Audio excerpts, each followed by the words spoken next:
Good morning, good afternoon, good evening, and assalamu alaikum to everyone joining us from all over the world today. I'm Wada Omar, a member of the MACFEST team, and I'm joining you from London, and I'll be hosting our event. MACFEST, the Muslim Arts and Culture Festival, was initiated in Manchester in 2017 with the aim of bringing together Muslim and non-Muslim communities. In just 3 years, the festival has grown internationally with over 60 connected events worldwide, now happening every year. This morning, we're very excited to bring you the very first MACFEST Bolton.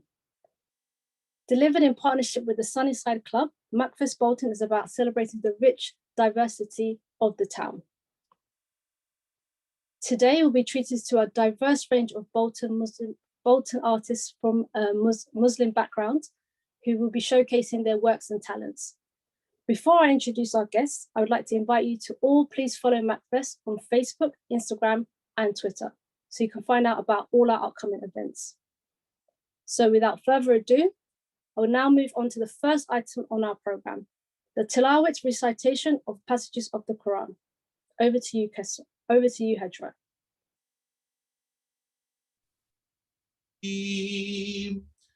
Alhamdulillahi Rabbil Alameen, Ar-Rahmanir Rahim, Maliki Yawmiddin, Iyyaka na'budu wa iyyaka nasta'in, Ihdina as-sirata al-mustaqim, sirata alladhina an'amta alayhim, غير المغضوب عليهم ولا الضالين.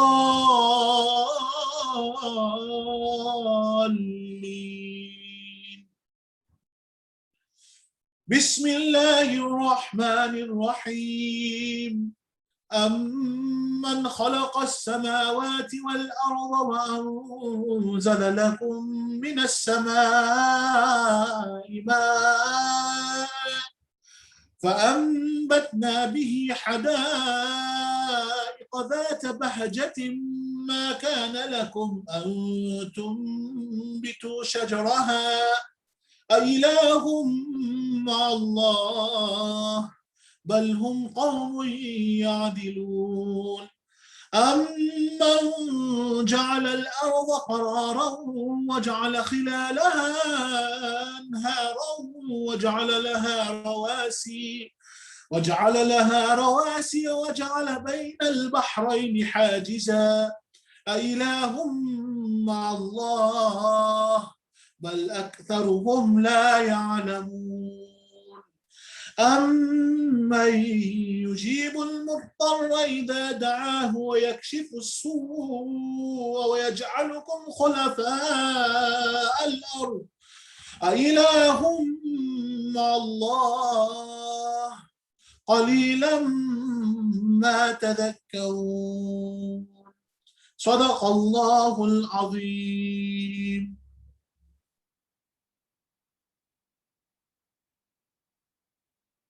Thank you for the beautiful recitation.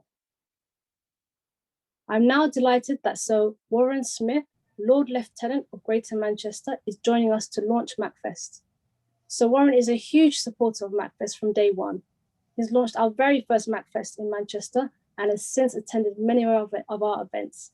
Over to you, Sir Warren Smith. Assalamu alaikum, good morning and welcome to everyone. On this very special occasion, here we are locked down, but all able to communicate with each other. It's a huge pleasure for me to be involved with MACFEST. It does so much important work without the community. I was absolutely fascinated at the first event to see how many different cultures there are within Islam and the richness of that culture as well. But I also found on that first occasion how many people within the Muslim community themselves were amazed to see how broad and how deep the cultural life and history of Islam actually is. It's also a huge opportunity for the wider community to learn more about Islam.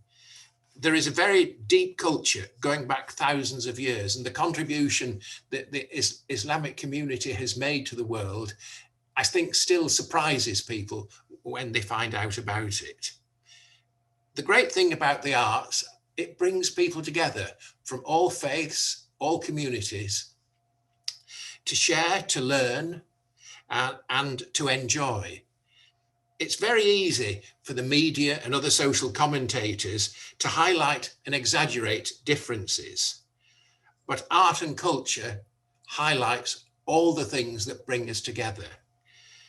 I must congratulate Qaisra and all her team for not only bringing together MACFEST, but expanding MACFEST. And it's a real joy to be here in Bolton today.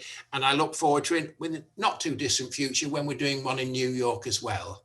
I think there is a real future for MACFEST as it brings more and more people in and more people understanding, sharing and valuing the art and culture of the Islamic community, but by learning about starting to value each other. I think a lot of controversy in the world is caused by ignorance and a lack of respect. And an opportunity that MACFEST gives is to develop knowledge and to develop respect. And with that goes peace and cohesion, which I think all of us can subscribe to. So I have great pleasure in opening MACFEST Bolton, and I hope this is an ongoing experience year after year, and the network just gets wider. Congratulations, everyone, and thank you. Thank you, Sir Warren. I couldn't agree with you more. Arts and culture, especially at MACFEST, is about bringing people together. So to give you a flavour of that and what's to come, we have a short trailer of Bolton MACFEST. Hedra, over to you.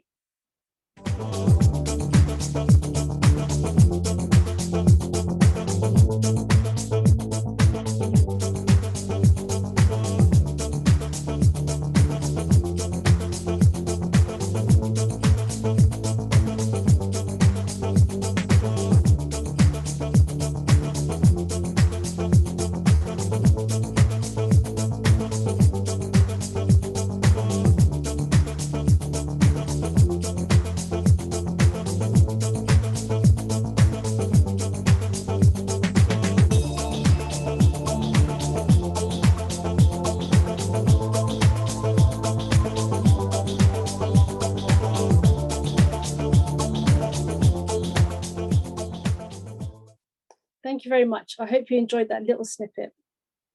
Next, we have Qaisra Shahraz, MBE, founder, curator, and executive director of Muslim Arts and Culture Festival. She's a novelist, educationalist, and community activist. She has planned this festival with the organizers from Bolton, and she's the beating heart of MACFEST. Over to you, Qaisra. Can you believe it? I forgot to mute myself, so I'll start again. Assalamu alaikum, everyone. Good morning, good afternoon, good evening, wherever you're sitting in the world. And I know I've got a friend there sitting in Jakarta, Bung. So salam to him. So welcome to all our guests and participants for joining us. And a really warm welcome to our very, very first Bolton MACFEST. So thanks to our distinguished guests, Sir Warren Swift, our Lord Lieutenant of Greater Manchester, who has very kindly joined us today. And thank you so much, Sir Warren, for your wonderful speech. And you are a huge supporter for us, as always. Thank you also to Councillor Linda Thomas, Mayor of Bolton. It's so delightful to host you as well. And thank you also to Akil Ahmed of Bolton, who's also joined us. So MACFEST Bolton is hosted in partnership with Sunnyside Club, with Bolton Library, Museum, Octagon Theatre, Bolton Unison, Bolton Council, and Bolton Home. And we are really delighted that everybody has come together. But it's been spearheaded by a dear friend, Ibrahim Kalla, who has planned this with me. MACFEST is an international award-winning festival, and as Verda has already mentioned, its mission is to promote peace and harmony, promote community cohesion, and break barriers. We aim to connect communities through art and cultural activities, to spread sweetness, happiness, and celebrate diversity. Our slogans are spreading honey, not hate. It says it all. Any town or city in partnership with us can host their very own local MACFEST, as long as it has the same mission, which is to celebrate diversity, bring communities together, and celebrate with multi-art forms, and engage with local communities, women, and the youth. Thank you so much to Ibrahim, his team, and all the partners for organizing this. And of course, the artists, the poets, and the writers, and the partners for taking part in this. Many congratulations to everyone. Enjoy, everyone. We have indeed, thanks to Bolton, presented you with a feast again. Enjoy. Back to you, Werther. Thank you, Qaisra. Next, our Bolton compere, Mohammed Amiji, is unable to join us today. He sends us this short video of his greetings. Over to you, Hajra. Assalamu alaikum. Peace be with you, viewers of MACFEST Bolton. My name is Mohammed Amiji, and I was due to be your compare all host for today in what is a very special inaugural Muslim Arts and Cultural Festival in Bolton. Sadly, this is not possible, but the good news is you've been spared 1.5 hours of my incessant bad jokes and attempts to sing nasheeds, which is probably a good thing for you. I hope you enjoyed today's proceedings, and we look forward very much to welcoming you in person at the same event in the near future. Take care. Assalamu alaikum. Thank you for that, Mohammed. Next, we're delighted that Councillor Linda Thomas, Mayor of Bolton, is joining us today to launch our Bolton MACFEST as well. Thank you so much for making time for us today. Over to you to say a few words.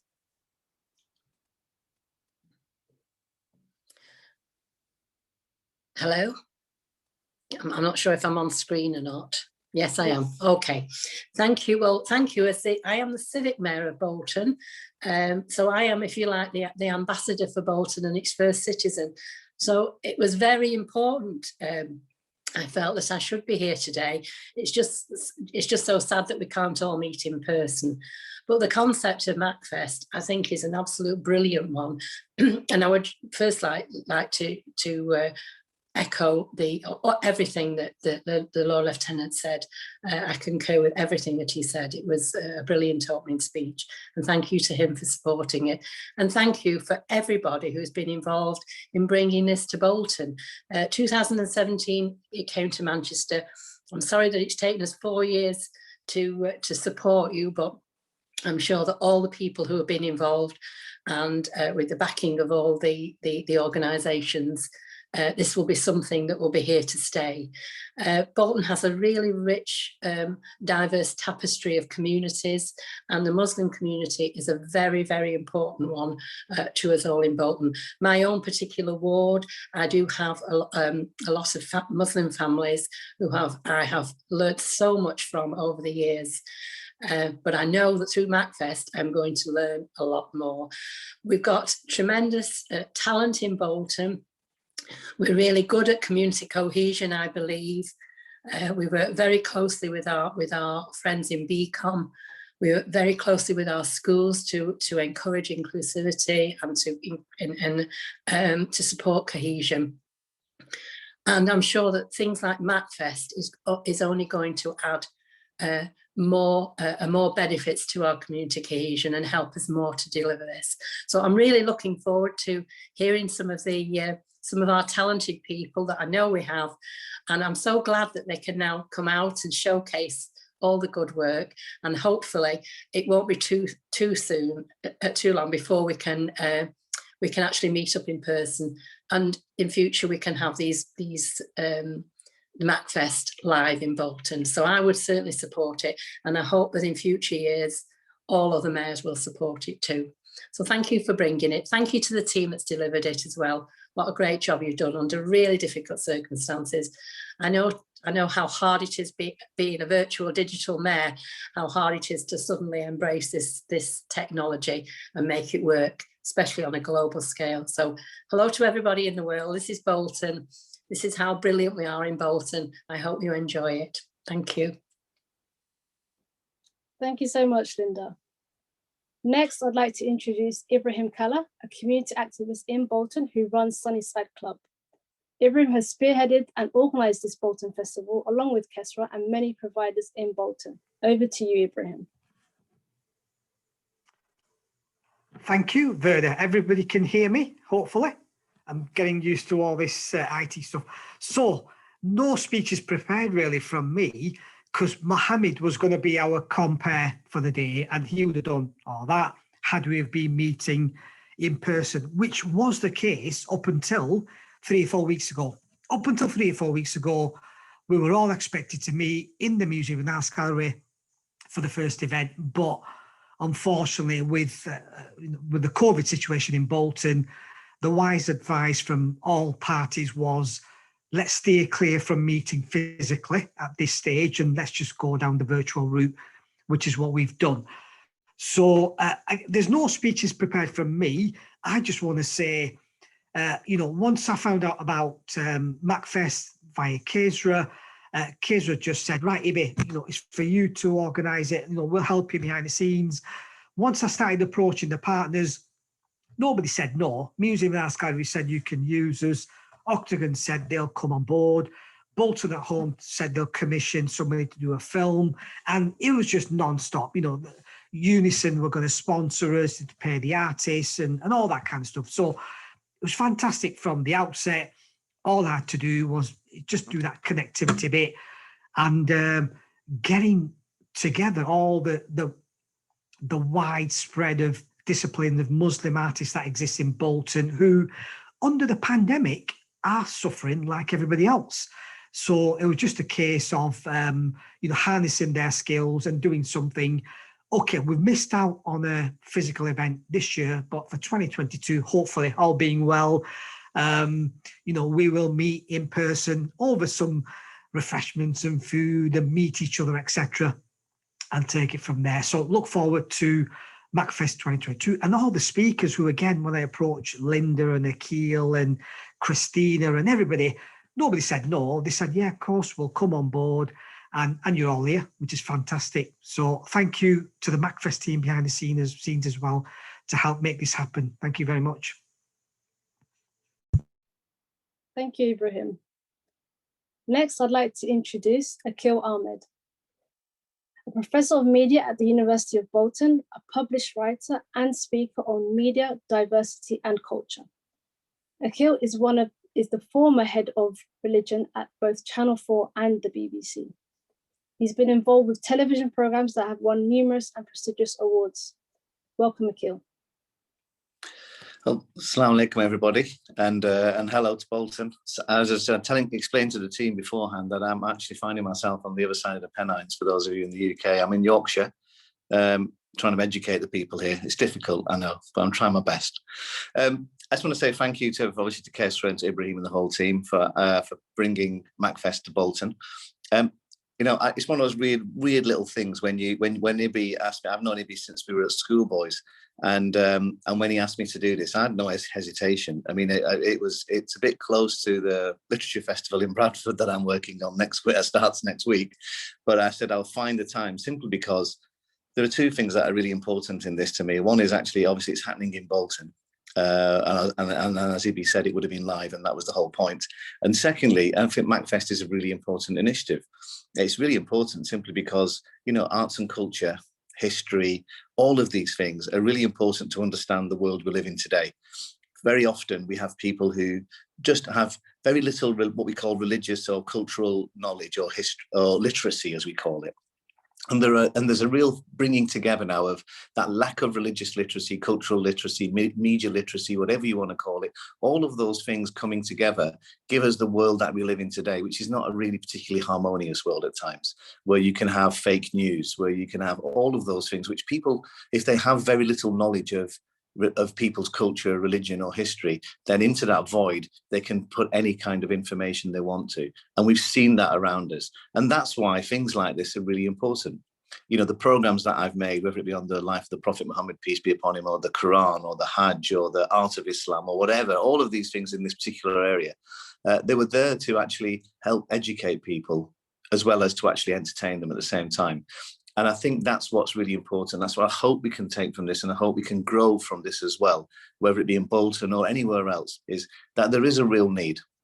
Yes, we have great community cohesion in Bolton. I can testify to that. Ibi, myself, and lots of us are products of that community cohesion. But at the same time, we can't be complacent. And the fact of the matter is, we need more of this. We need more support for events like this. We need more of this in schools. We need more little films to be made. We need more little things. We need to be more education of people, because there is such poor religious literacy. And when we think about the fact that because of migration, because of demographic change, areas like Bolton and wherever it is in the country, the Greater Manchester for a start, they're changing. The demographics are changing. And when demographics change, people get concerned. And when they don't have any kind of knowledge or literacy or history of anything, then they can be manipulated to think whatever they want to think. And we've seen the results of that, particularly in America in the last 4 or 5 years. So that's why I say, let's support this, but let's grow this and more, because if we don't, I don't think we have an option to kind of like be our ostriches and put our heads in the sand. So that's why I'd say thank you to everybody. Thank you to everybody that's turned up. And hopefully it's going to be a great day today. And obviously next year, inshallah, we'll all be meeting face to face and we'll have some great events. Thank you so much, Akil. Yes, next year, face to face, fingers crossed. So next we have our first artist. This is going to be a poetry performance brought to you by Ibrahim Ismail. Over to you, Hadra. Boltopia. I can't get over Holton, how great Little Lever is. Priceless memories, I cannot measure their farm worth. Being there makes me feel Halliwell, and any opposition should hold their tongue, for fear I shall leave in a hoth. The world on your doorsteps. Did kebabs, falafels, pasty bars, porridge do you desire? All at a reasonable double. Even if you wouldn't, Halith would. This town is a town with a hand so sound, it would make any Johnson fold. So please visit. Go on, live life on the Edgerton, or I will be Bromley Cross. You see, I love this place. Lost stock and 2 smoking barrels. A place where everyone is your great mate. You cannot deny it's special. Of that, I am Bradshaw. How special, only Gil knows. Ali Ismail. Through wind, through sun, through rain, through hail, 35 years completed, proud Ali Ismail. The insults were painful, some abused without fail, but he carried on grafting, brave Ali Ismail. He outlasted them all, like wind on a sail, a respected employee, strong Ali Ismail. With a mug in one hand, always time for a tale, a dignified person, our Ali Ismail. Rail trips for his children, to beach or to dale, all provided with love, kind Ali Ismail. Private ownership came, northern industry failed. He was never the same, stricken Ali Ismail. We followed his journey, skin sallow and pale, to the end of the line, railman Ali Ismail. An ordinary life, a forgotten tale. You deserve a memorial, Dad Ali Ismail. That was a wonderful poem, and I couldn't say like a better representation of Bolton right there. So next we have a nasheed. So we have a wonderful performer, Neem Ismail, who will be performing a nasheed, which is a traditional Islamic song in praise of God. Over to you, Hadra. Assalamu alaikum wa rahmatullahi wa barakatuh. Respected listeners, I'm going to be reciting a small poem written by Kamaluddin, and it's the praise of our last and final messenger, Muhammad, peace be upon him, sallallahu alaihi wasallam. There is no man more dear to me throughout the whole of history than the one who was sent as a guide, leading people from darkness to light.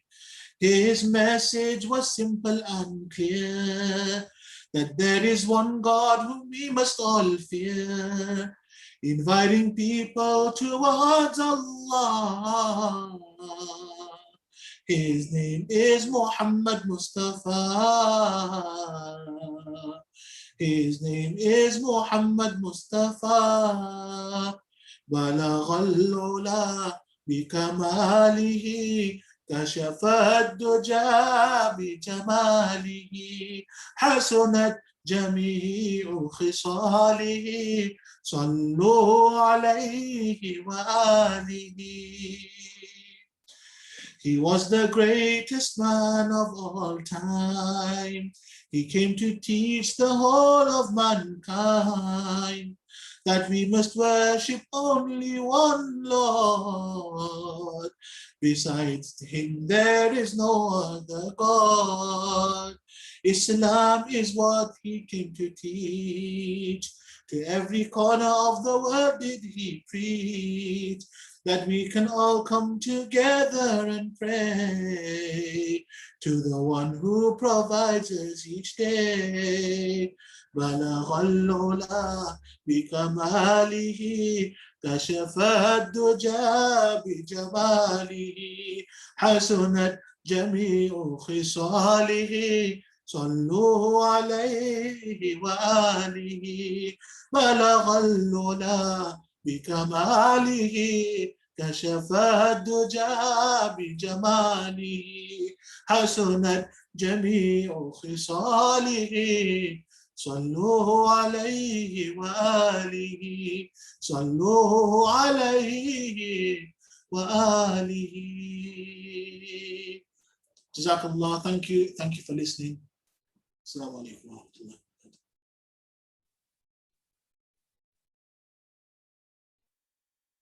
Thank you so much, Naeem. Beautiful once again. Next, we're excited to introduce you to a wonderful melody of performances from our partnership with the Octagon Theatre. They have commissioned 3 artists of Muslim heritage to create an exciting range of digital work, which we have the great pleasure of streaming for you today. There'll be 3 pieces from 3 different artists, which will also be available to watch until the 4th of July online. Over to you, Hadra.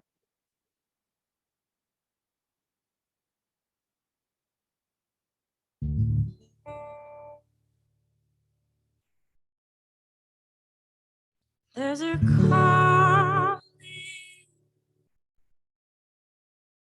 for you, darling. Cross the street now, through the trees. There's a calling for you, darling, and it's coming from me.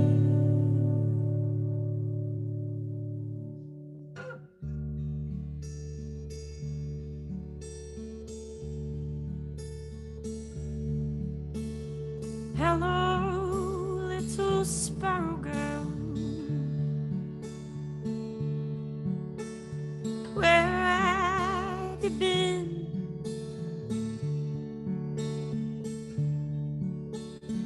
Tell me, little sparrow girl, have you discovered something? 'Cause I want to fly like you. I want to fly to the moon. Oh, little sparrow girl, the day you went away, I prayed to God you would return. Now here you are today. You're here 4 years later, when things have changed. Could you have left it longer? And maybe I wouldn't be so afraid. But here you are, my sweet little sparrow girl, with those piercing eyes and that melancholy cry. Did you walk? Did you run? Did you lose your wings? Did you see many people and do many things? 'Cause I want to fly like you. I want to fly to the moon. But you scare me, little sparrow girl, for when will I know? When is the next time your wings will unfold and you'll fly and you'll fly and you'll fly and you'll fly? Oh, take me flying, take me flying. Ooh, ooh, ooh, ooh, ooh.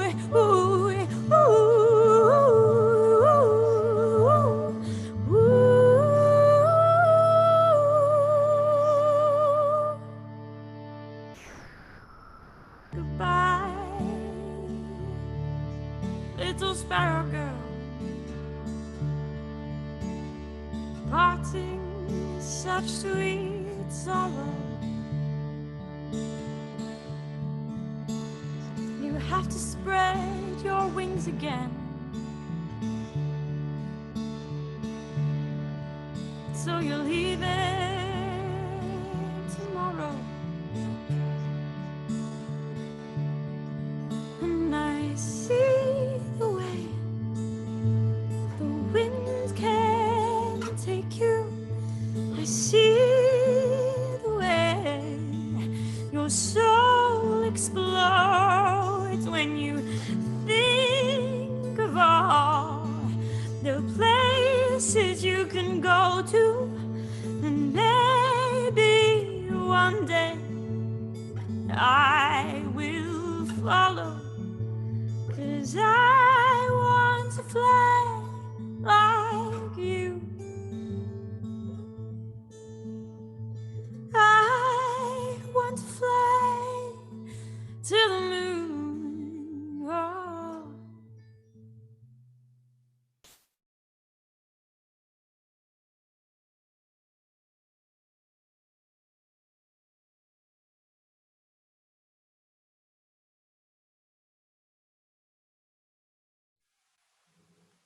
Utopia by Shahid Iqbal.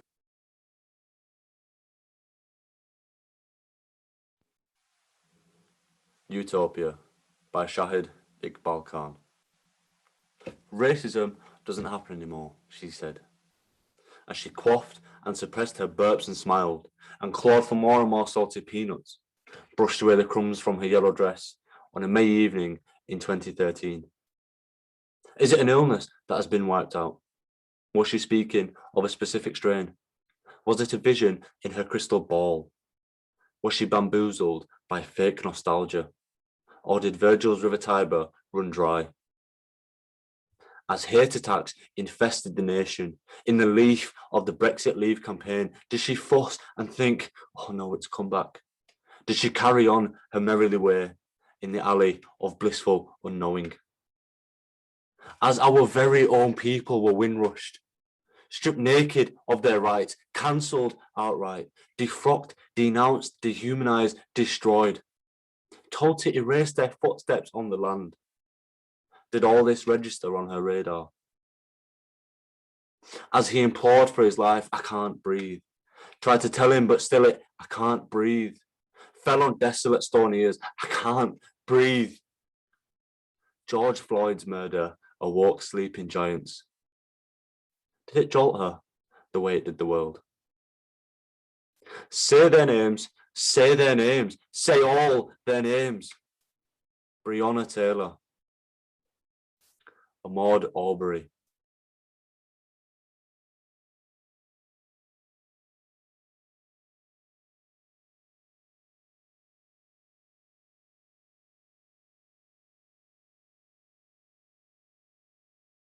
chant their names, chant their names, chant all their names.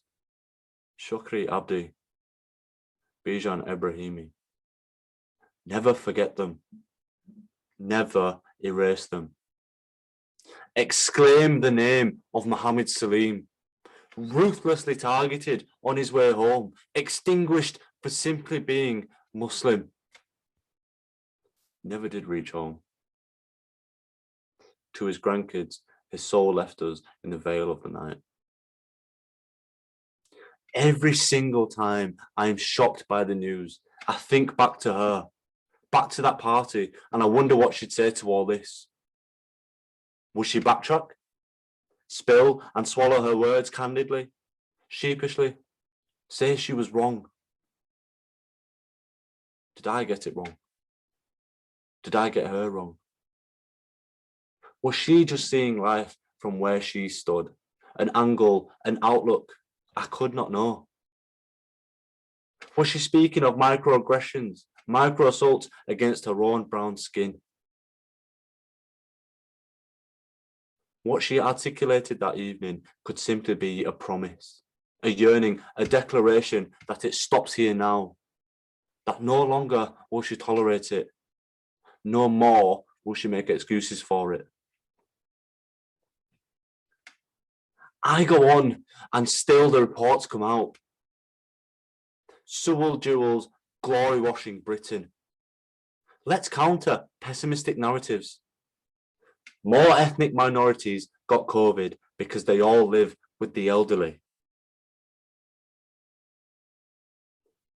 What if she heard her own charming echo? Her voice resonating in there somewhere. In the Sewellisms that brought out an ism, like problems quelled in a game of Fortnite, and thought, racism doesn't happen anymore. What if instead of quickly moving on, we gave her the space to elaborate? What if I didn't remain so reticent? What if I misunderstood? Skipped over her words as they travelled from ear to ear. Fever Dream by Shahid Iqbal Khan. Look at me foot, it's moving. Sat down, stood up, it goes on grooving. How do I stop it from moving? It's possessed by a ghost. It keeps tap, tap, tapping. This ghost ain't so morose. It roars out laughing. Perk up my shoulders, chest out like boulders, waltzing down the runway or chancing it in the subway. Lightning in the step, tripping yep, yep, yep, yep. Summer in the step, dancing bit, bap, bop, bep. Someone switched on the light, made everything oh so bright. Don't be afraid to feel it all, then heal. We've come a long way. Walls were made for smashing. We've come a long way. Time to step out and dancing. Lightning in the step, shaking, yep, yep, yep, yep. Summer in the step, warbling bit, bap, bop, bep. Turn off that doom scrolling. Let's start joy scrolling. How do I know it's time to let go? You're squealing on a roller coaster, terrified like a little gopher. Yet deep down, you just know you've got to enjoy it and let go. Oh. I'll let my dancing feet take me into the folds of mystery, into the twilight zone, into the glorious unknown. Lightning in the step, spinning, yep, yep, yep, yep. Summer in the step, bopping bit, bap, bop, bep.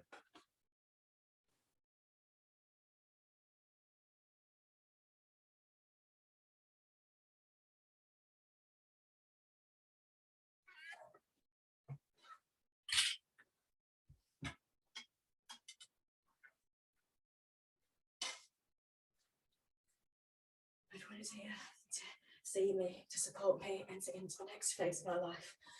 I am a peacock and everyone is here to see me flourish.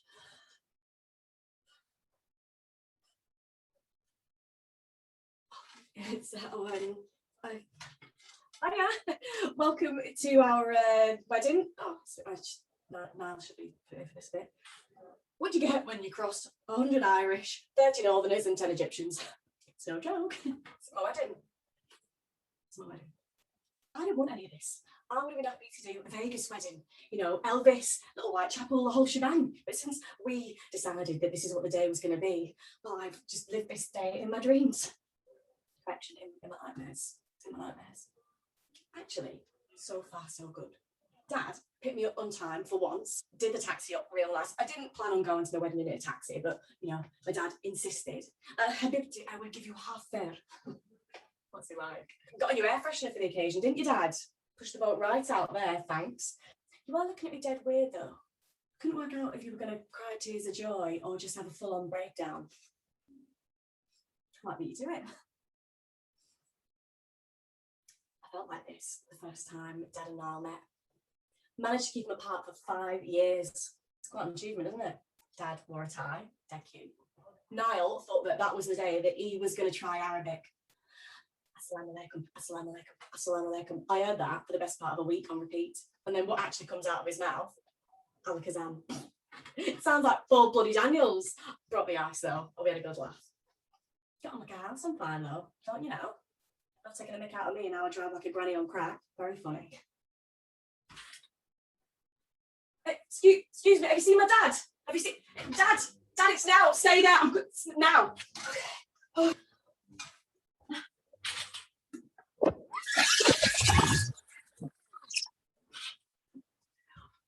We're married. We did it. I can't believe it. It feels well, it feels the same. It feels like I'm shackled to Niall for eternity. Joke. Yeah, it was there is one bit that I really want to remember. Just before we walked down the aisle, my dad said, in Sarat Isra Gamal, Wa'anishi Shamal. I probably said that wrong, but I think it means if you're going to steal a camel, and if you're going to love someone as beautiful as the moon. It just means you kind of got to live life to the fullest. Oh, to steal a camel? Anyway, we're dead nice. So why is walking suddenly so hard? Walking down the aisle there, Mum blubbing away, and by blubbing I mean dabbing one solitary tear off her face. Good old stiff upper lip, true northerner. Get down to the end, and Niall is as white as a sheet. I mean, find me an Irish person who isn't, but Dad has to be prized off me. He's actually left nail marks. Hands me over, proudest punch, like his prized camel, and then puts his hand on Niall's shoulder, leans over, and whispers something into his ear. And I thought, what a lovely moment. Turns out Niall's flies were undone. It was so nice in the moment, and no one else knew. But Niall did his vows in Arabic. Didn't have a clue. Dad blubbed harder than when Wigan got relegated in 2013. It was impressive. I mean, I've not got a clue what he said. Niall, when we get that wedding video back, we'll pop it all into Google Translate and we'll have a good old laugh. Dad, preachers in 5. Oh yeah, 5. Oh, yeah, I'll be out at 5. Yeah, all right. Speeches. Whose idea was that? Giving well-lubricated people a mic. I hope everyone remembers their pre-wedding briefings. To the Irish, no, there's not going to be a pig on a spit for the buffet. And whatever you do, just don't keep on asking the Egyptians if they want a drink. They can't. And don't say, oh, go on, go on, go on. You will, when they say no, because they literally can't. To the Egyptians, prepare a song. The Irish will make you sing. Also, don't say top of the morning to you. No one says it. It's not big, it's not clever, just don't do it. And to the Northerners, I just kept it simple. Just don't get too shit-faced. There's the matter of Uncle, I'm not racist, but Keith, I've put Chief Bridesmaid Ellen on Keith Patrol. And I've said to her, the only 2 people he's allowed to talk to are you, she can take it, and Great Aunt Fatima, who never has urinated. To be fair to Keith, he is universal in his racism. Yeah, manages to offend everyone. It's quite a skill, really. And Andy. Get me started. Speech time now. Yeah, all right, come in. Andy, best not mention the stag. Andy, if you're watching this, well done. You've lived to tell the tale. Peacock.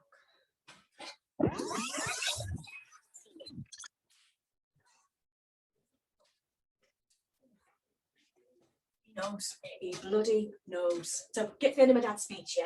And he says, so much love in the air, there must be something in the water. Then goes to take a swig of my water, got to wrestle it off him and down it, and all day. Habibti, drink up, please, drink, you must keep hydrated. Sicko. I thought, no one will smell the body on my breath, and it'll just take the edge off the day. And I had to give some real thought about whether I was going to drink or not today, because it's weird. My dad and that side of the family, I've never really seen me have a drink. So I did what any self-respecting daughter would do, and I popped it in an Evian bottle. What? Every family has got the elephant in the room that they lovingly nurture and throw the occasional nut to, and we are no different. We all just live in this ignorant bliss. My dad knows, we just, don't acknowledge it. It's easy that way. Well, apparently not today. And we just about get through the speeches. And I'm squeezing Niall's hand every step of the excruciatingly awkward way. Uncle Keith pipes up at the back, flailing around like an inflatable man on a used car forecourt. Dad, right, gets the end of his toast. Uncle Keith pipes up with, cheers! We're gonna blow the lid off this place like it's Northern Ireland in the 80s. I did not see that one coming. Where the hell was Helen? One job to do. Useless. Oh, buffet's out. Better soak this lot up. I wonder what they'll think of the spread.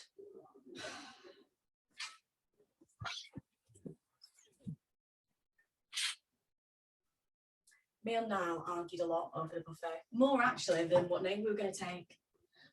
Yasmin is a feeder and Niall bloody loves it. Can't get enough. I said that for a wedding it's too risky. People will expect quiche and chips, and that's that.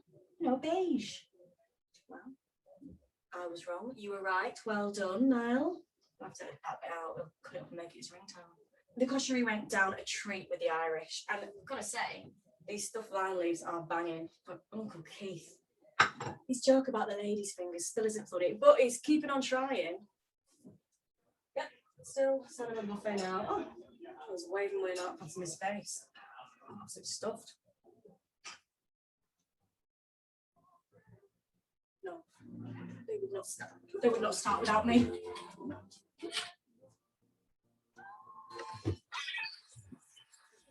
Oh my god, that was a right laugh. Oh god, as we do the first dance, yeah, and then Dad comes over to me and he's like, this is very nice, but why you choose this sausage roll song? It's rock and roll, Dad, it's rock and roll. Oh god. Auntie Joan, faster on the dance floor, always is. She is trying to recreate this dance we did on the hen, single ladies kind of thing. She's been dying to get the hens together. Ellen, let's get a top back on now. She's the... Turns out she's not trying to recreate single ladies. We did belly dancing as well. Someone's a novel idea to book belly dancing for my head. Actually, it were a right laugh, but there was a middle-aged woman named Julie who was teaching us. Of course, she was terrified of the fact of having real-life Egyptians in the room, but she needn't have been. She could move. Everyone got involved. Yaz, the boss, she was amazing. And an image that is etched into my mind is my mum dancing on a table, scantily clad, with Yaz's arm around her, and my mum shouting, "Woo, there's no point me spending money on all these pies if I can't show them off." Oh my god. Of course, we ended the night with an ill-timed screaming orgasm. Yeah. Poor Yaz. I mean, Yaz was on the slurs, but no one wants to see their stepdaughter drinking a cocktail for a tiny little penis. I had no choice. Popping off out there. We didn't know what to book, so we just booked an Irish band and Egyptian, and pair that with the old Northern soul kind of mix going on there, creating a new genre. What am I doing here?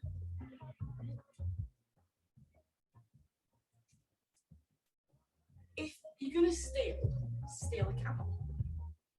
Feel love of someone as beautiful as the moon. There's a shortage of tour camels in Wigan, so I guess I don't have a choice, do I?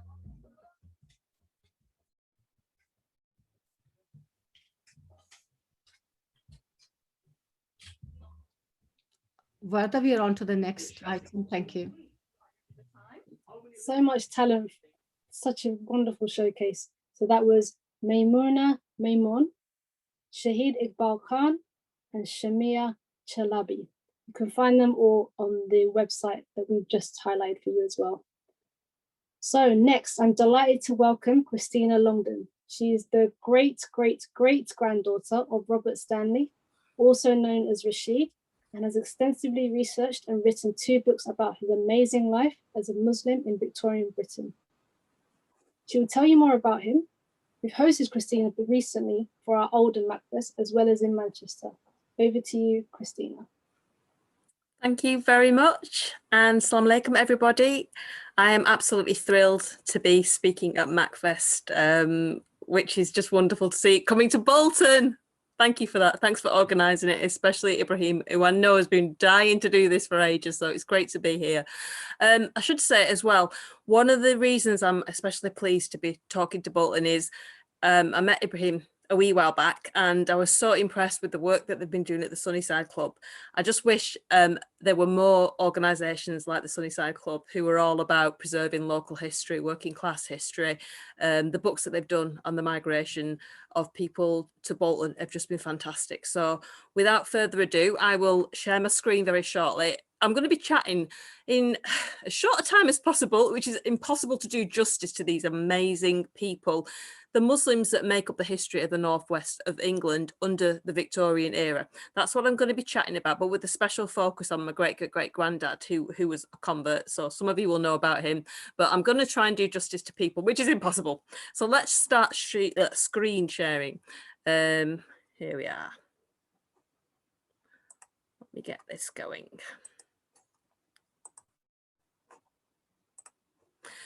I hope you can all see that. Wave madly at me if you can't. I can see a thumbs up there. There we go. So I will whiz through this, but here's the picture, the one proper portrait that we have of Robert Rashid Stanley, who was born 1828 and who died in 1911.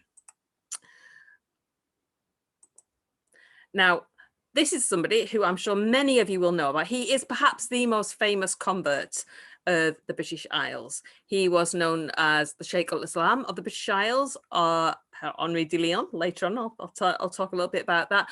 He was born as William Quilliam, and he was born in the Isle of Man into a Methodist family who practiced temperance and who were against slavery and who were against capital punishment. And he became known as Abdullah Quilliam.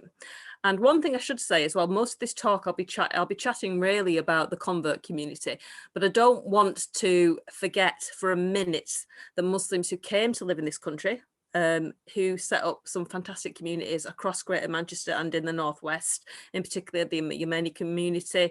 So there were many other Muslims who lived in the area, but as always, we tend to hear the stories of those who have the money and the time and who come from a class background who can write down and preserve their history. So that's why it's so important, I think, to go away after this talk and hope that some of you will pick up some of these names that I mentioned and some of the communities who haven't really had justification done to their history of being Muslims living in this part of the northwest of England.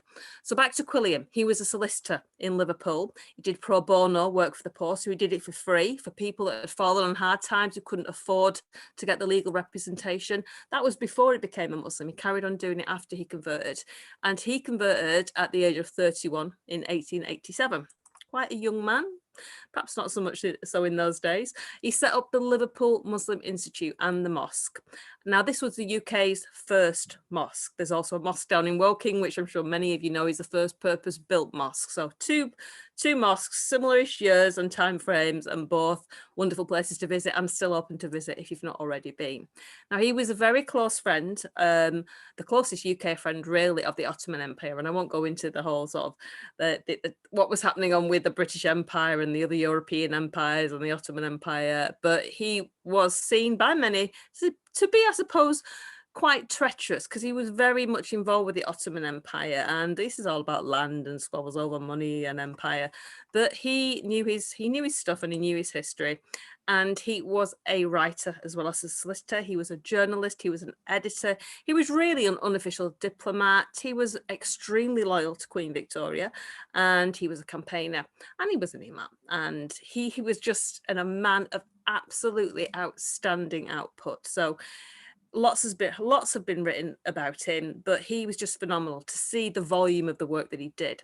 He was a political commentator as well. He was born into a liberal family, and he actually ended up moving over to becoming a Tory radical, as they were known. He actually stood as a Tory candidate to become an MP. Now, we think he's got 4 wives. Until recently, we were all, those that kind of study in these circles, we were all thinking it's 3 wives, but we now think there's a 4th wife. But that isn't my historical expertise, so I'll refer you to my colleagues to have a little bit look at that. And they were all converts except for his wife Mary, who remained as a Christian. Abdul and Bilal were the most noteworthy children that we have the most historical records about. Now, he left the UK in 1909 and he returned as Henri de Leon for various reasons, which if you go and read some of the books, you'll find more out about. And he settled in Preston and then moved to Nottingham, moved south towards the Woking Mosque. So I'm going to talk a little bit now about the shuttling between Liverpool and Greater Manchester, as I like to see it. There's a photograph there. That's the actual mosque. Quilliam bought the 3 buildings that now make up the mosque in Liverpool. And there's a great book there as well that came out yesterday by a couple of friends of mine who are fantastic researchers, which you have to buy because it's a travelogue and it's so pertinent to some of the discussions that we're having at the moment about what it means to be a British Muslim, how the shape of British Islam really. And this is by Yusuf Sami Asma, who came to Liverpool to find out about this man Quilliam, to see what sort of Islam was he propagating in the area, and what was going on with the convert community. So that's hot off the press. You need to get that book. So his mosques were basically set up at Mount Vernon Street and then at Brougham Terrace. And the UK's first mosque was in Liverpool. So I think we need to make more of this in Liverpool. If there's anybody from Liverpool watching who works in heritage in the area, we really do need to make more of this, and we need to support the Quilliam Society there. Fatima Case. Now here's the first name that I'm going to drop, go off and research her. She was the first female convert at the Liverpool Muslim Institute. There's actually a school named after her in London. She was a fascinating figure and very little research has been done on her. Increasingly we're seeing more research. So she's a name to clock and perhaps to find more out about if you're interested. And the convert community in Liverpool also set up a Medina orphanage, which was, I put Median orphanage there, that's wrong. Bad mistake. Yes, well, that's an obvious one. But they also used to blend with the worship. So the style was very much, because there were converts from various backgrounds, Anglican, Methodist, they decided, this was very much Quilliam's direction, was to try and not put people off. So you converted to a new faith, but you also want to feel some familiarity as you're worshipping. So there was a Christian blend, there was an organ there, they sang hymns, they used monotheistic words, they took out the references to the Trinity, that sort of thing. And they also held a very famous Christian party for all the poor people, a Christmas party every year. They did observe Ramadan and Eid, obviously, but they observed it very quietly, and it's very rarely mentioned in their publications, actually, which I find quite interesting. It would be interesting to find out more about why that was. They also had a Muslim college and a school with teachers. And here's a couple more names. If there's anybody out there who wants to do more research on this, there's Jem Lester and the artist Walid Preston, who we have very little information on, but they were based in Manchester. And like my great-great-granddad, used to come over to Liverpool to worship. They had lectures and concerts. There were very many visits by foreign dignitaries. The Caliph's representatives, the son of the Emir, came over and were hosted. And here's another name, no relative, but he might be. We need to do a bit more research on this, but there were quite a few Stanleys in the area. Lord Stanley of Alderley, who was born in 1828, just the year before our Robert, and he was a diplomat for the government, the Ottoman Empire, the Indian subcontinent, etc. And he converted in 1857, and he was the first Muslim member of the House of Lords in 1869, and he banned alcohol on his estates. And he restored Welsh churches. So again, he was very friendly towards the Christian church as well. A famous figure. Unfortunately, he had a very unsupportive family. Again, there's not been an awful lot of research done into Lord Stanley's conversion. So you'd think that perhaps there would be more, but there isn't. Everyone seems to focus a bit on Quilliam until quite recently. We're branching out a little bit more now. So this is where I'm going to take you back over to more working class history. And that's one of the things that I'm particularly fascinated in, because the people that I've mentioned so far in the Northwest convert community were all from middle class backgrounds. They were all wealthy. They had all travelled around the world. They had access to literature. So they are fascinating in their own right. They obviously booked the trend and they were quite unusual people. But what I find particularly fascinating, because he's a relative, not because he's a relative, because his history was hidden. And it's very hard to get hold of working class history of convert community in the Northwest. So I'm taking you to Stalybridge, to the side of Bolton, a place that became very well known, really seen as a cradle of the Industrial Revolution, visited by Marx and Engels. And there's a quote, a famous quote about Stalybridge, and you can see just how mucky it was. Now, this is where we begin the story, and it was very much thanks to redundancy. My dad was made redundant. He was a lorry mechanic in Stalybridge, and he decided to research his family history. He was very enthusiastic. And the first person you tend to research in your family is the one that you know a little bit about. Now, we knew that Robert Stanley had been the mayor of Stalybridge.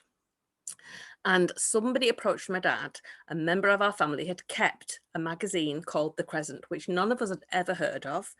And it was from April 1907, and it was Quilliam's interview with a distinguished British Mussulman. Again, a term we were not familiar with. This is the magazine. Now, this is where the story gets particularly intriguing, because we did find out quite soon the significance of this, because my own older brother had converted to Islam, and now he had converted in 1990. So this was absolutely staggering for him, because he thought he was very much the only white working class lad in Manchester back in 1990 who had made this decision. We are not a particularly religious family. We certainly hadn't gone out, you know, encouraging our offspring and our relatives to research religions, just very ordinary family from Stalybridge. And yet my brother had converted. So he instantly knew, he'd heard about Quilliam, so he instantly knew the significance of this. So we started asking more questions.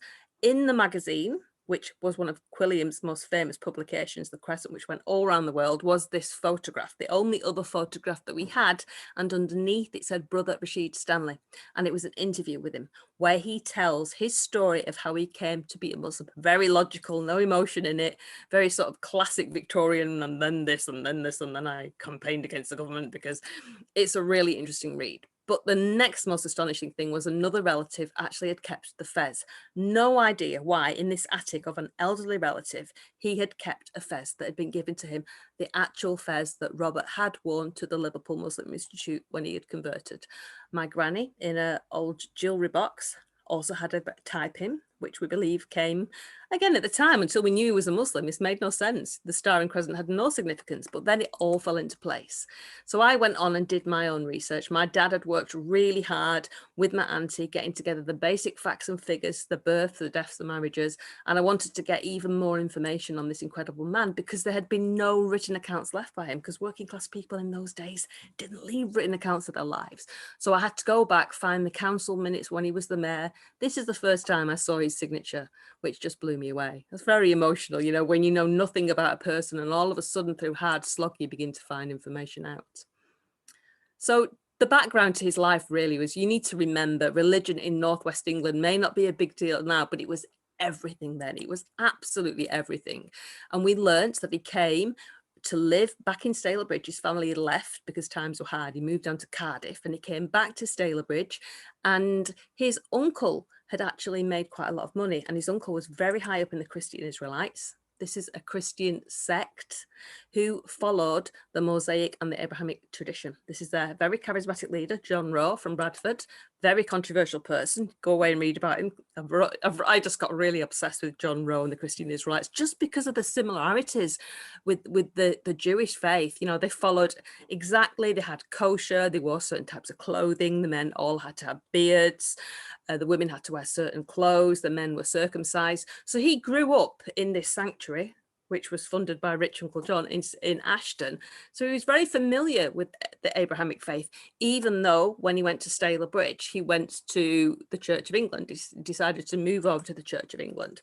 And this was quite controversial. Again, in Stalybridge, we had 2 St. George's in Stalybridge, and there was a huge fight, sometimes physical, between the vicars and the wardens in this area. It was quite well known across the land that Christianity in Stalybridge was going a little bit crazy. So this is his background. But we also had racism. A massive problem with racism in Stalybridge, because we had the Murphy riots, which is where a Protestant called Murphy came to Britain and whipped up hatred against the Catholics, so much so that there were riots breaking out.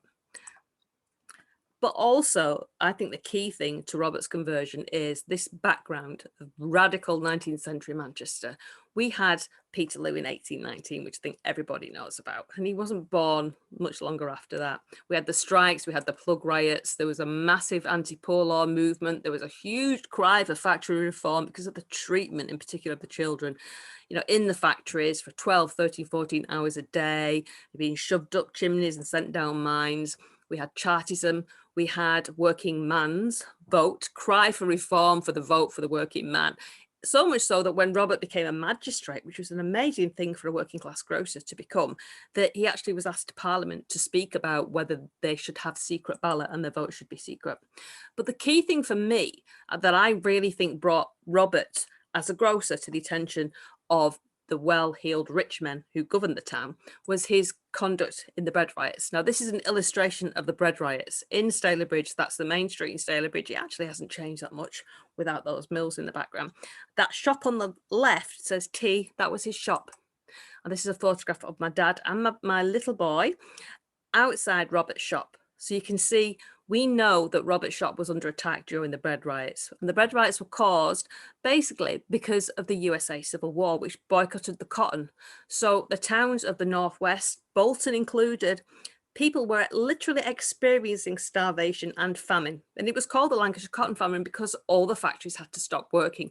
There was no cotton for several years. People were so hungry and so famished and in such disgusting and dire situations that some of these towns just became empty because people fled to the countryside. But they still supported Lincoln in the main, who had to blockade the South in order to end slavery and to win the Civil War. So this is a quick slide. If you want to go and find some more research, a person who was of particular interest to Robert was a man called David Urquhart, who was a Turkophile. He was a British diplomat who threw his sympathies in with the Turks. And Robert actually met him, and he said in his interview with Quilliam he had a great influence on him. Now, Robert was a Tory mayor. He was a municipal socialist, which was all about public reform, health, better conditions for working people. So he helped build the marketplace, Dovestones Reservoir. He was on the committee Stamford Park.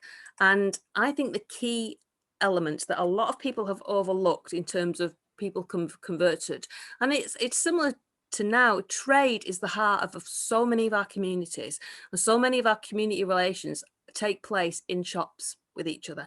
And this is what Robert did. He worked in the tea trade. He was a grocer, so he bought tea from Manchester. This is where he met so many people from different cultures and different backgrounds.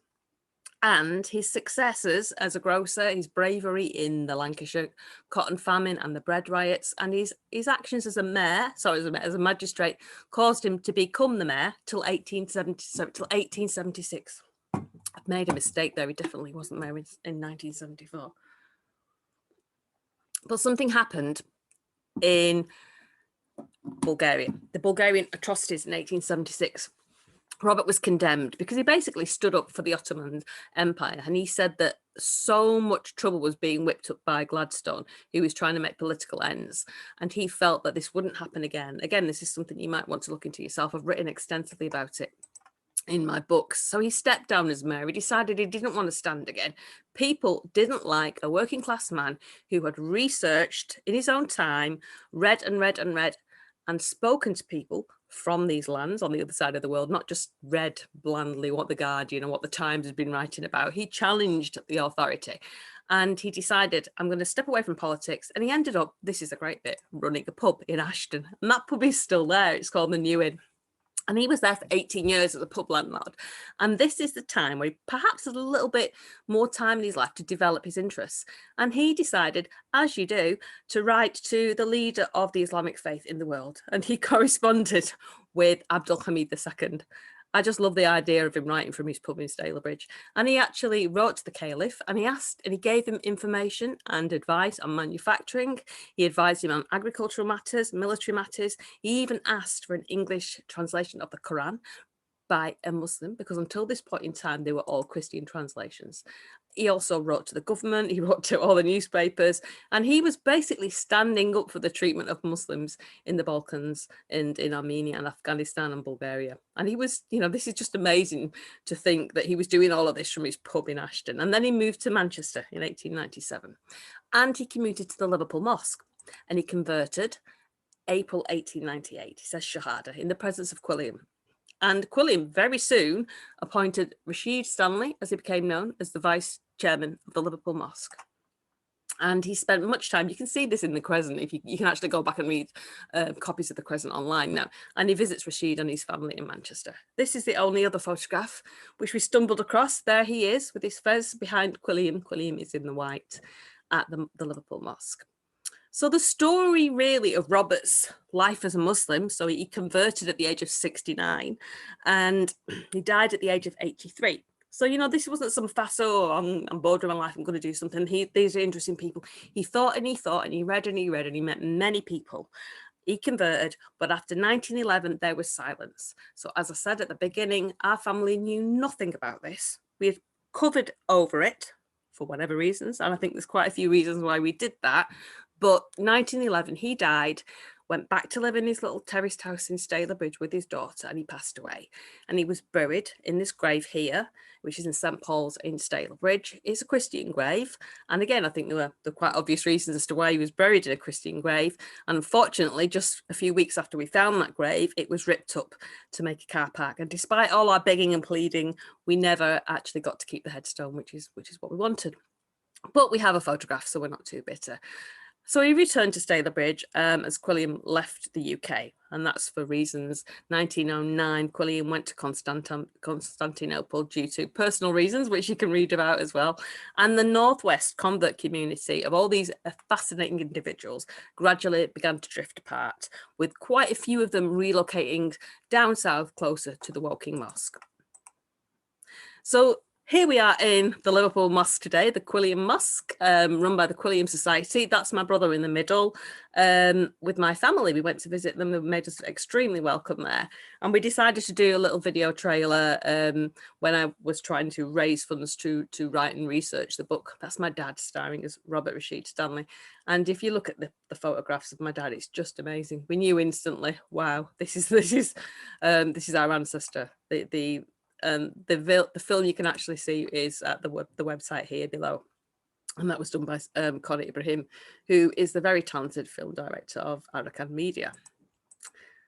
So just to close now, these are the books. The green one here is historical biography, His Own Man, and that's the facts. If you like your facts, I have gone into huge detail, an awful lot of time and a wonderful experience writing that book. And then I decided, because in particular, nobody knows what the women in Robert's life. Robert had 11 kids. His wife had 11 kids, let's face it. And nobody knows anything about them. What did they think? What did they think of his conversion, of his interests? So I've tried to represent that in the fiction side of it. So this is Imagining Robert, and they're both available through Amazon. And as I said, I've done various talks on this. You can see one of them at the Writer in Residence section of Kirklees Library's YouTube, or at the website as well, up and coming dates for talks. But what we're trying to do at the moment is do a play and podcast based on Imagining Robert, the life of Rashid Stanley, because I think it's great me coming talking about it, but what would be better than to actually hear his voice by an actor? So get in touch if you want to help, if you're interested in that at all.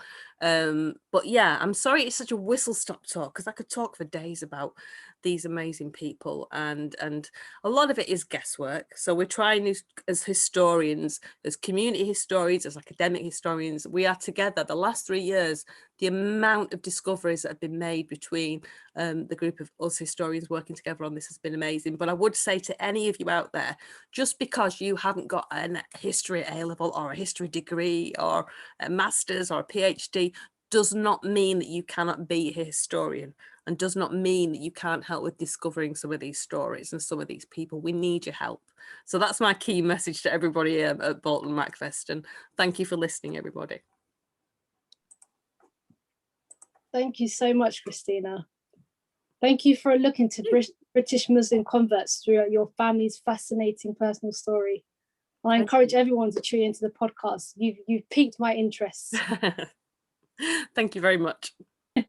All right, so I'll hand over to our final person, who's the wonderful Barbara from MACFEST family.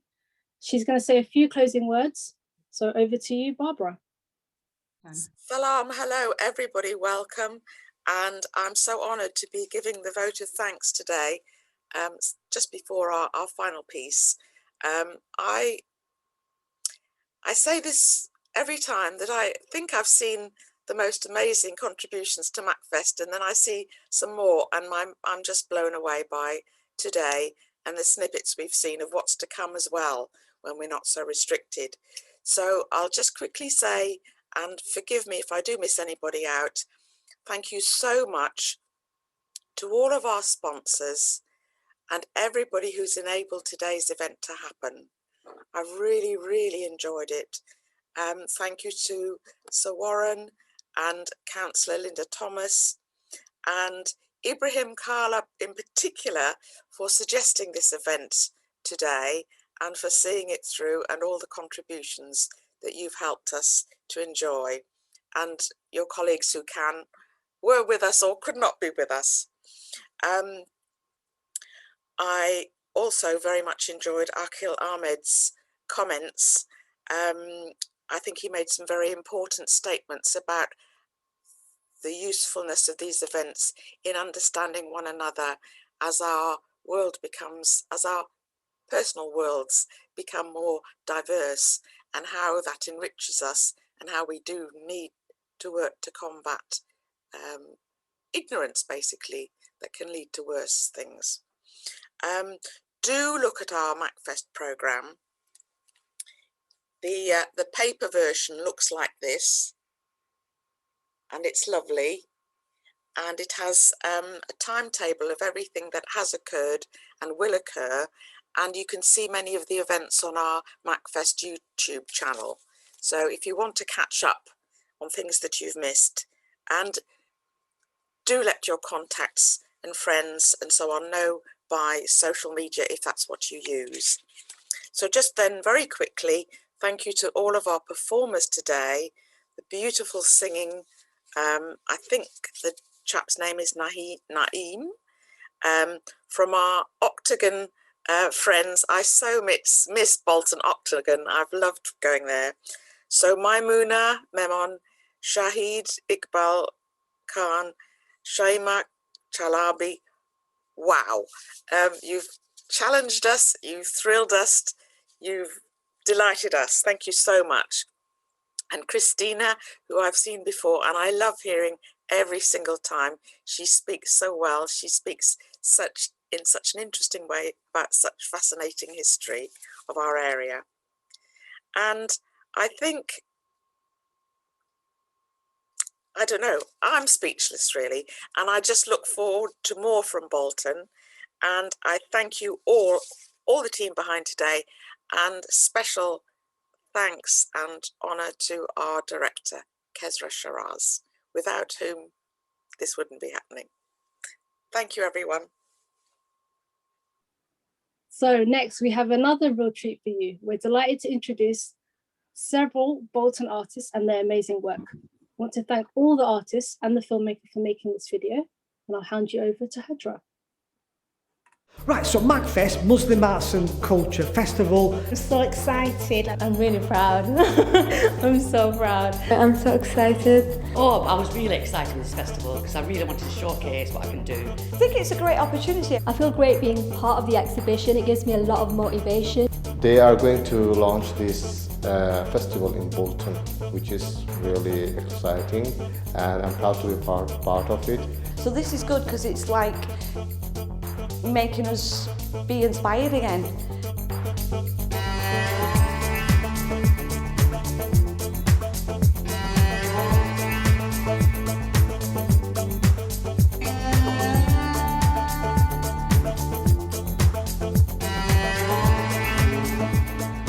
Yeah, right, my name's Ibrahim Kala. I'm one of the volunteers at the Sunnyside Club in Bolton, and we are here today at the Museum and Arts Gallery in Bolton. A fantastic turnout of local Muslim artists who've turned up. I think everybody who's involved with MACFEST for 2021 has turned up to drop off their pieces of work and just tell us a bit about their piece of work, and hopefully it'll all be exhibited as part of MACFEST 2021. Hi, I'm Aisha Yilmaz. I'm an artist based in Bolton. I live in Horwich. I would class myself as a multidisciplinary artist, as I work with quite a few mediums. That's paints and textiles. So I've got various pieces. I've got some textile pieces and I've got some painted pieces. One of them is quite Bolton based because I thought, well, it's MACFEST Bolton. And then I've got a few felted pieces that I did a while back. And I've also got a cup that I designed, which again, I've done that a little while ago. I love working with watercolours, but then I've got a real passion for fibres and textiles. So that's a hard one. I like to mix things up sometimes and do mixed media. Hi, my name's Taz. I'm 31 years old and I'm a South Asian artist from Bolton. I've made some bunting and some handmade Eid cards that I made this year for Eid. It was just to put up in the house. It's not something that we really do a lot, but I thought change it up a little bit this year. Yeah, I really like to make handmade things, so I've also got a bag with me, which I've made by vinyl transfer. So I do a lot of modern calligraphy and I incorporate that into my handmade products. I like the creative outlet. I like that you can forget about everything else for a little while and you're focused on creating something that didn't exist before. And it has a bit of your personality in whatever you make. It's something unique because you've made it and nobody else. Hi, I'm Maisal Amro. I'm Palestinian from Iraq. Because it's my talent and I really enjoy. I forget everything in the world and I focus on the art. I show it by mandala art, like this.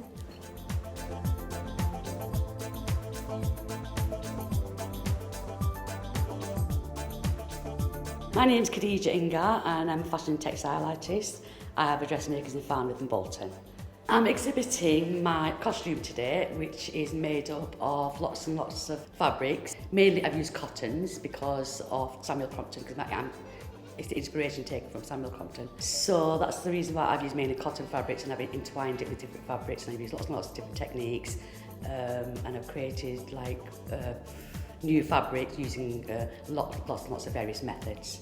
I'm just mental on fabrics, especially recycling fabric, using up and cutting the fabrics up and making it into something else. Something like this can also be worked on as a community arts project as well. So like schools and community centres, youth clubs can get together and each person can build an individual panel and then it can all be collaborated all together, like to showcase like the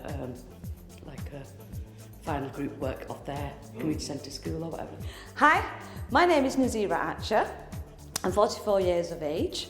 I was born and bred in the fabulous Bolton. My parents came from India in the late 50s. Okay, my artwork is kind of inspired by a lot of Middle Eastern, South Asian inspiration. My particular pieces that I'm going to exhibit are actually painted on silk, using a silk liner and then a silk dye. My work, believe it or not, is actually based on mathematics. So it's kind of influenced by a lot of Islamic art. Now, if you look at Islamic art, it's all about rotation, reflection, and angles.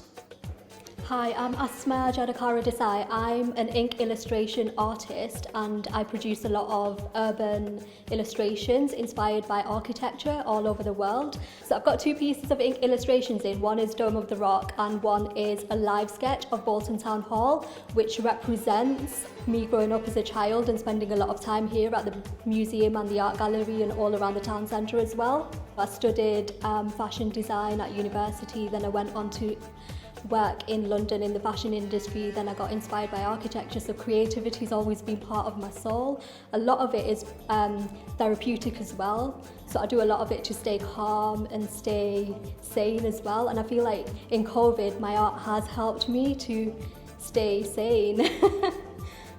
Yeah, hi, my name is Saim Khan. I'm a theatre artist. I've been practicing theatre for 2 decades and I'm also a short film maker. I do write poems, I do art, I do many things, a mix of everything, a bit of everything actually. So today's poem is The Song of Lashkars. Are o Majhi! Kothay jao? Take me home. Oh Majhi! The other part of the river. Take me home. Stop and wait for me. Do not abandon me here. Majhi! Majhi, the son of Lashkars. Lashkars who left their homes, left behind their souls and ego. to the far land a long time ago. Are o Maji, Darao, wait for me. Do not abandon me here. Amare loya jao. He doesn't stop. Keep moving his row. Oh life, the majestic rivers of all. Where will you take him? Where will he grow? We are son of Laskars, the armies of the West, boat crews, leaving our lands to see the sea of life. To show the mighty sea full of life to the others. We row our boat not for the money, we sail our boat to spread, not to spread the hate, but the honey. Aromaji! We, the son of Laskars, only one thing we know. Wherever we go, we have our rivers and tides only in our favors, and we must hold firmly our rows. Thank you.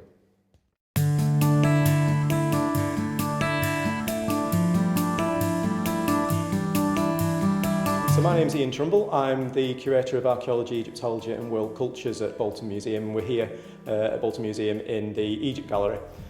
So we are filming for MACFEST. The objects that we have in the museum here represent our populations, our Muslim populations, the artists that have Islamic influences, or the Islamic populations and the things that represent their lifestyles, their lives in Bolton. So we're actively collecting those collections as well and trying to build a better representation of the populations in Bolton. We're here in the Egyptian galleries, and that's partly the Egyptian collections come from that connection with Egypt and with the textile trade.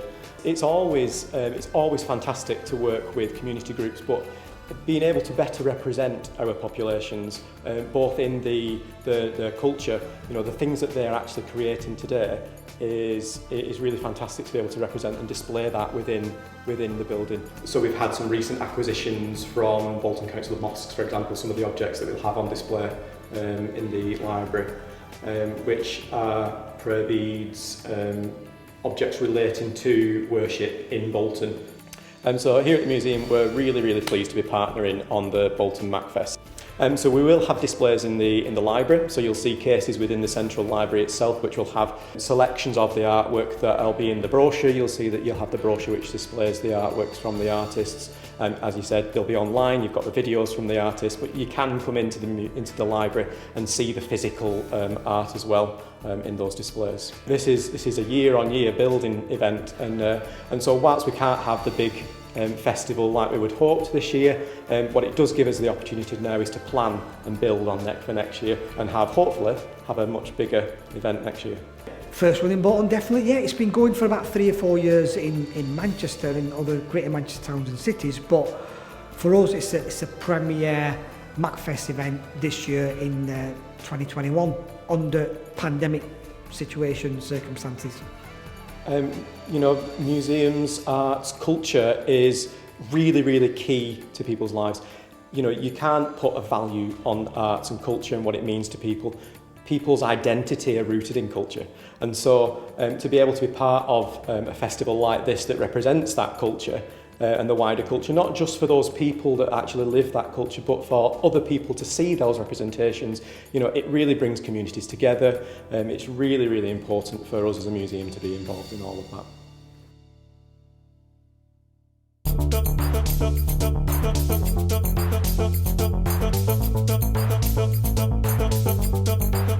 I'm just a volunteer. I'm passionate about these sort of things and putting Bolton on the map. So when I knew MACFEST was happening and it was everywhere in Greater Manchester apart from Bolton, I said, why not Bolton, was my first question. And they just said, Ibby, we'll leave the ball in your court if you want to organise something with your group and volunteers. A Museum and Arts Gallery from day one said you can use the exhibition and the arts gallery and the libraries. So we had a venue booked. Octagon Theatre came on board and said, yeah, you know, we'll commission Muslim artists and whatnot in the future, and they already have done. And Bolton Home have said, through their community investment team, they said, you know, we'll give you a hand with their community artists. And again, so as part of the planning group, them three key organisations were from the outset part of the core planning group, which helped us to plan MACFEST this year. Yeah, well, first time I've met half of the Muslim artists, and I think that social interaction that they're having, even now as we speak, they don't want to go home. It's just nice to see all the other artists in my town as well and seeing what kind of art they produce, because you just don't know when you're in a town, you don't know that there's other artists there as well. So it's been nice meeting everybody else today as well.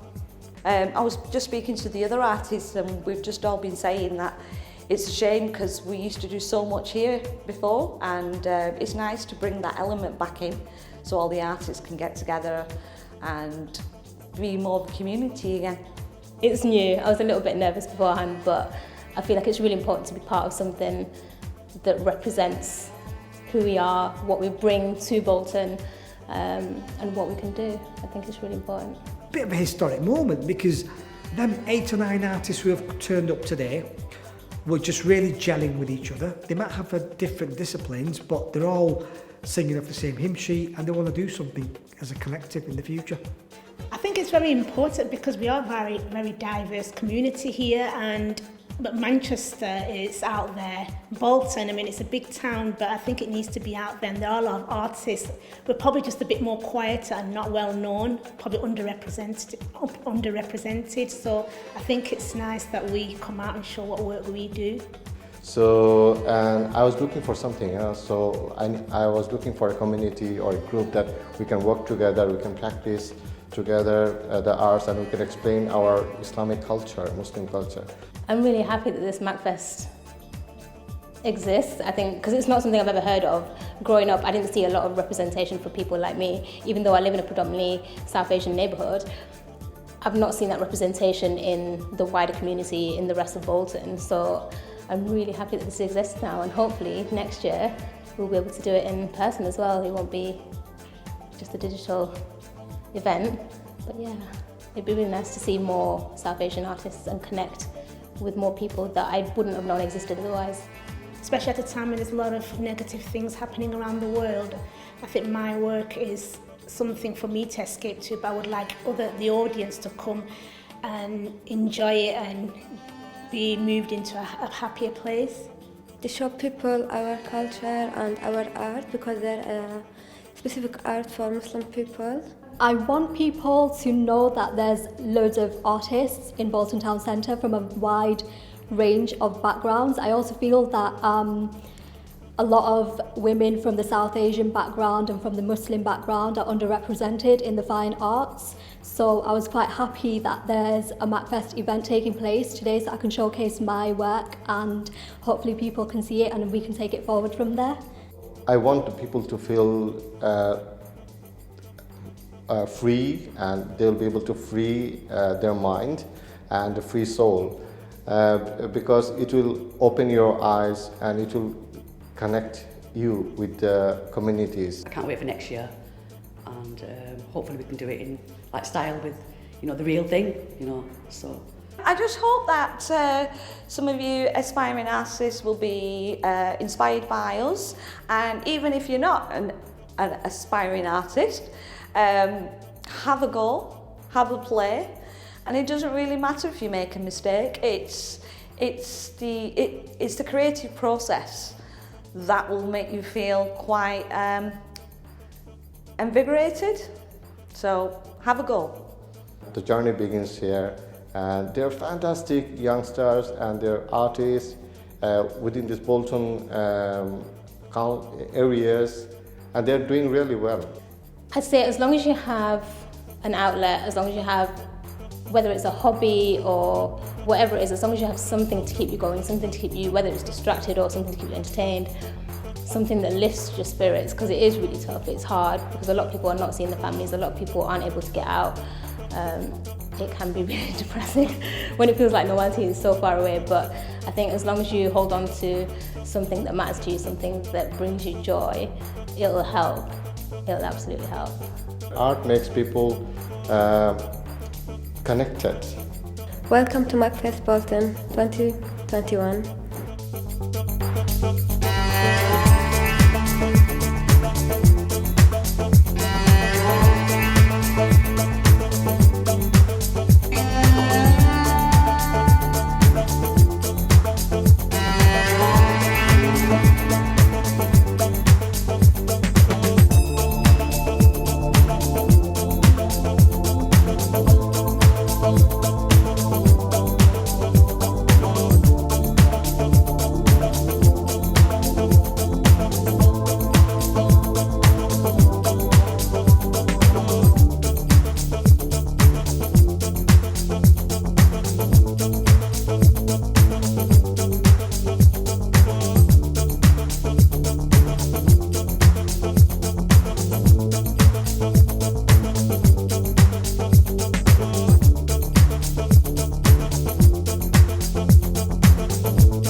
Wasn't that amazing?